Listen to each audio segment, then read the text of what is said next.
Prime Minister Dr. Ralph Gonsalves is of the view that the 12-year socio-economic development plan for SVG, which was launched here yesterday, is proof that the country has what it takes to chart its own course.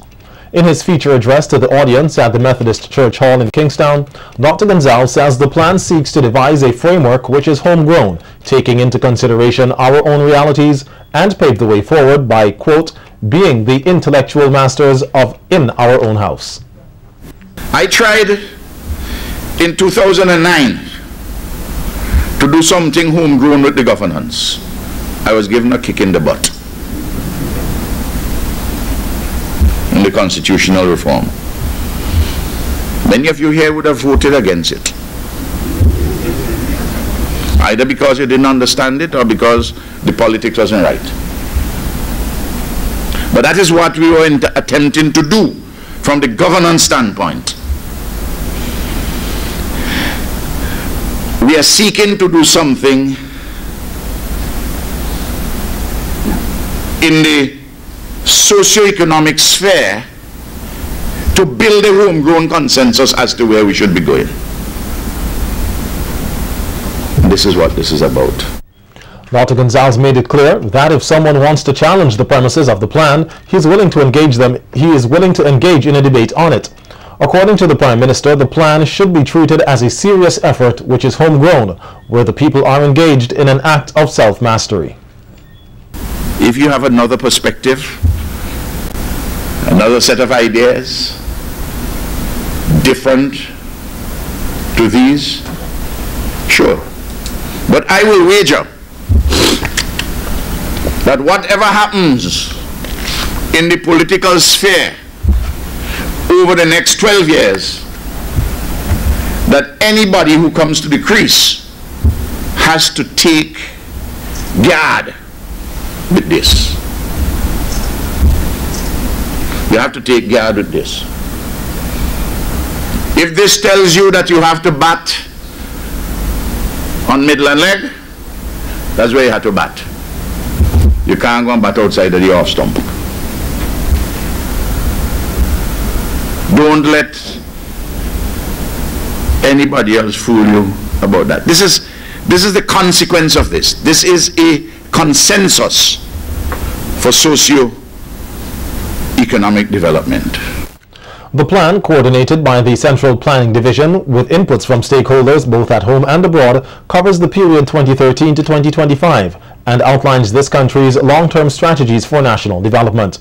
It offers a vision for improving the quality of life for all Vincentians and seeks to achieve economic growth, reduce unemployment and poverty while improving physical infrastructure and environmental sustainability. No politician could make a significant difference to the cost of electricity here at this moment. That's according to Chief Executive Officer of the St. Vincent Electricity Services Limited, Thornley addressing the opening ceremony earlier this week of a renewable energy lab at the SVG Community College's Division of Technical Vocational Education at Arnisvale. Myers made it clear that as long as St. Vincent and the Grenadines continues to use fossil fuel for the generation of electricity, the cost will remain high. The message here, don't blame individuals, don't blame politicians, whether those who've gone or those who are here. Once we continue to use fossil fuel, and the price of fossil fuel is what it is around the world, we are stuck with high electricity rates. It is therefore incumbent on us to find some form of energy source that clearly would address this issue of cost of energy.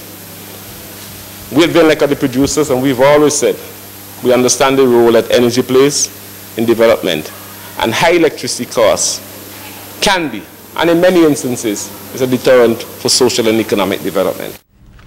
Myers further pointed out that options available for St. Vincent and the Grenadines for energy production are wind, solar, hydro, and geothermal. He says SVG's best option would be geothermal, as the others would only provide some short-term relief. One fundamental difference between wind, solar, and hydro in St. Vincent, when compared to geothermal, is that they are variable in their energy production pattern, while geothermal is likely to produce energy on a continuous and predictable basis. You always see from the lab, when the sun is shining, you get energy. A passing cloud, the energy drops significantly. wind operates in much a similar mode. And hydro, although not as variable with time, certainly. As part of efforts to clean up this country, the Central Water and Sewage Authority, the CWSA, has partnered with All Island Recycling, AIR, and other entities to tidy up the environment. Speaking at a ceremony earlier this week, Solid Waste Manager Winsbert Quow said the initiative stemmed from a workshop held earlier this year by the CWSA. Quow said many of the participants outlined the need to curb the chronic pollution in capital Kingstown through the introduction of more garbage disposal bins. If you notice, the bins are appropriately decorated.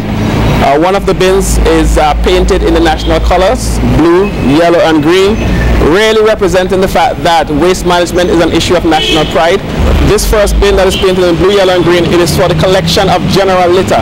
The second bin that is painted in all blue, it is for recyclable items, mainly plastic bottles and cans. Manager of All Island Recycling, Mary Jocelyn, said the company, which is just over a year old, seeks to maintain cleanliness across St. Vincent and the Grenadines while promoting recycling. Jocelyn added that they have been successful in recycling cans and bottles here. We have collected over 400,000 plastic bottles and 30,000 beverage cans. We felt there was a need to do something about the garbage situation in Kingstown. And I said before, we sponsored the bins, and these would be out for during the Independence weekend. Most of them are already on the streets already. 4 Vincentian sailors are among the 190 crew members aboard the British naval ship, the HMS Lancaster, which is here for tomorrow's Independence Parade. Leading supply chain officer Chris Vera told SVG-TV News that he felt elated when he was selected to join the Royal Navy. He added that it has been a rewarding experience.